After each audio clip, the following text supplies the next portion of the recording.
आपका सवाल है सिनॉप्सिस सबमिशन के लिए गाइड कैसे सिलेक्ट करें। ठीक है, ऐसे और भी कई सारे स्टूडेंट के सवाल हैं कमेंट में।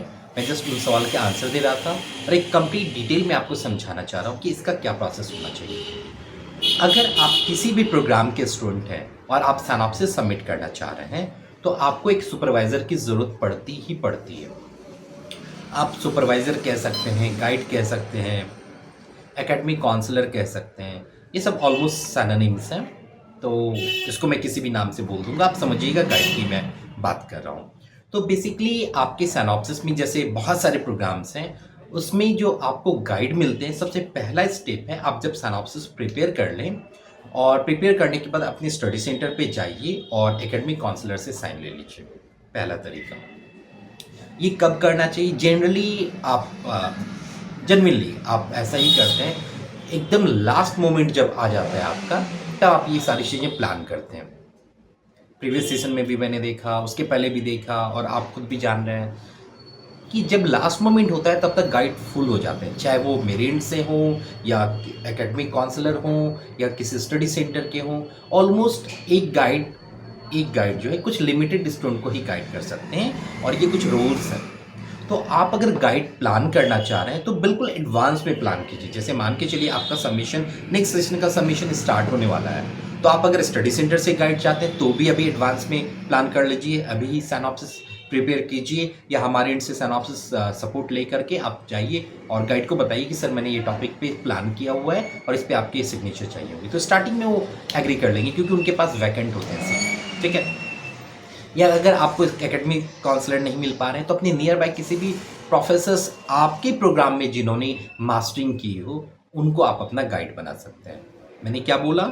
आपके प्रोग्राम में जो मास्टरिंग की है, दैट मीन्स अगर आपका प्रोग्राम BCA है तो आपके प्रोग्राम का मतलब क्या हुआ? MCA, कंप्यूटर साइंस प्रोग्राम में MCA जो किया है वो आपके गाइड हो सकते हैं। या अगर आपका प्रोग्राम मान लीजिए MCOM है तो मास्टर्स इन MCOM या मास्टर्स इन MBA अगर है और उनके पास लगभग 5 इयर्स का एक्सपीरियंस है तो वो भी MCOM और MBA वाले के गाइड हो सकते हैं। अब अगर बात रही कि आपका स्पेशलाइजेशन MBA मार्केटिंग है तो आप MBA फाइनेंस में भी अगर किसी ने एक्सपीरियंस रखा हो तो वो आपके गाइड एलिजिबल नहीं होंगे। अगर आपका MBA मार्केटिंग है तो आपकी गाइड भी MBA मार्केटिंग में ही स्पेशलाइज्ड होनी चाहिए, मतलब उनकी जो डिग्री मास्टर्स की कंप्लीट होनी चाहिए वो MBA मार्केटिंग की ही होनी चाहिए और उनको लगभग 5 इयर्स का एक्सपीरियंस होना चाहिए। तो अगला सवाल हो सकता है आपका एक्सपीरियंस किस तरह का? वो टीचिंग लाइन में हो तभी वो गाइड माने जाएंगे, या वो प्रोफेसर हो तभी माने जाएंगे, या कहीं और वर्किंग प्रोफेशनल है तो माने जाएंगे। तो देखिए, यूनिवर्सिटी की गाइडलाइन के अकॉर्डिंग ऐसा मेंशन है कि आपके जो गाइड हैं वो 5 इयर्स अप्रॉक्स में बता रहा हूँ, किसी प्रोग्राम में इससे कम भी है और किसी ऑलमोस्ट मैक्सिमम 5 इयर्स ही है। तो अगर 5 इयर्स है उनके पास एक्सपीरियंस रिलेवेंट प्रोग्राम में, रिलेवेंट डिग्री के साथ, दैट मीन्स अगर उन्होंने MBA इन मार्केटिंग किया है तो आपके गाइड की जो एक्सपीरियंस होनी चाहिए, पहले तो उनकी मास्टरिंग कंप्लीट होनी चाहिए MBA in same programme. Like MBA आप मार्केटिंग के स्टूडेंट हैं तो गाइड भी आपके MBA मार्केटिंग के ही डिग्री होल्डर होने चाहिए, भले ही उसके बाद उन्होंने PhD भी किया हो, डजंट मैटर, पर उनके पास मास्टर्स के साथ, मास्टर्स के बाद लगभग 5 इयर्स का एक्सपीरियंस होना चाहिए। अब अगर वो बैंक में वर्किंग है तो क्या वो एलिजिबल है गाइड के लिए? आंसर है यस। अगर वो प्रोफेसर नहीं है, बैंक प्रोफेशनल है, तो भी वो एलिजिबल है। अगर वो कोई फैकल्टी है, टीचर है, तो भी वो एलिजिबल है। अगर वो कोई इंस्टीट्यूट में पढ़ाते हैं तो भी एलिजिबल है। किसी कॉलेज के प्रोफेसर है तो भी एलिजिबल है। वैसे ही अगर BCA और MCA प्रोग्राम की मैं बात करूं तो BCA और MCA प्रोग्राम के जो गाइड होने चाहिए वो कम से कम मास्टर्स होने चाहिए। मास्टर्स मतलब क्या? MBA नहीं। अगर आप BCA और MCA की बात कर रही हैं तो आपके जो गाइड होने चाहिए वो masters in computer science, like MCA होना चाहिए, MSc कंप्यूटर साइंस होना चाहिए, या फिर BTech इन कंप्यूटर साइंस होना चाहिए, PhD इन कंप्यूटर साइंस होना चाहिए। ये सब एलिजिबल होंगे। और मान लीजिए जब भी अगर BTech इन कंप्यूटर साइंस है या MCA कंप्यूटर साइंस ही होता है बेसिकली, तो इसके बाद 5 इयर्स का एक्सपीरियंस होना चाहिए। कहाँ?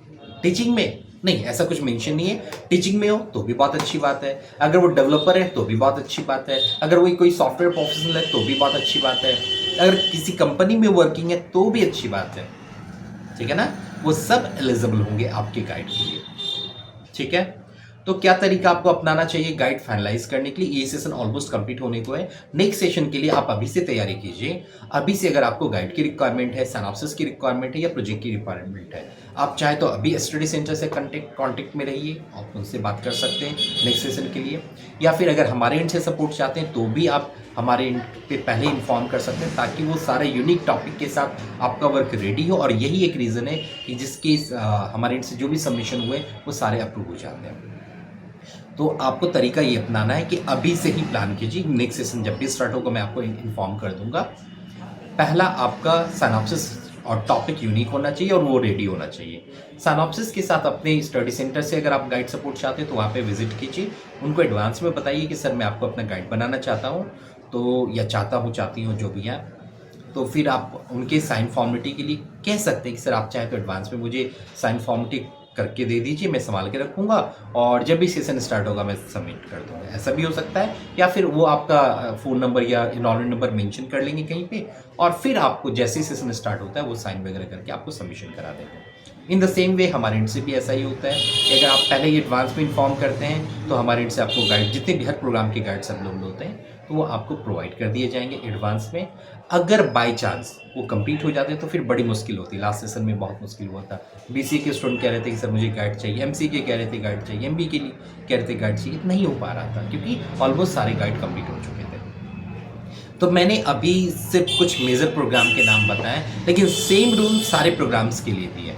लाइक आप एमएससी इन्वायरमेंट के स्टूडेंट हैं, एमएलआईस के स्टूडेंट हैं, या जिस भी प्रोग्राम के स्टूडेंट हैं, सबका ऑलमोस्ट तरीका सेम है।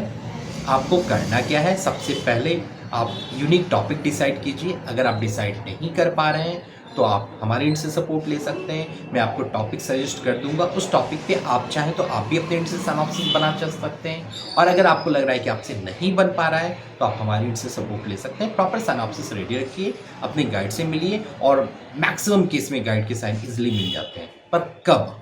स्टार्टिंग में, जब सेशन एंड होने लगेगा और तब आप सोचेंगे कि गाइड ने मना कर दिया या गाइड मिल नहीं पा रहे हैं, आप परेशान हो रहे हैं, आप कई जगह कॉल कर रहे हैं, आपने कई बार मुझे भी कॉल किया।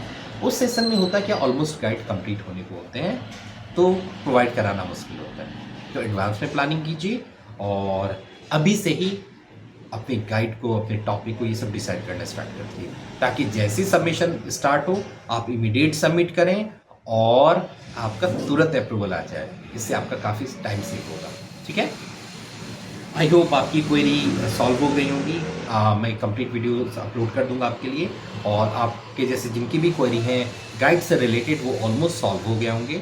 फिर भी अगर कोई क्वेरी बच जा रही है आपकी और लगता है कि आपको कुछ और क्वेरी है तो आप इस वीडियो में कमेंट कर सकते हैं, मैं आपको रिप्लाई कर दूँगा, ठीक है। All the best, happy learning.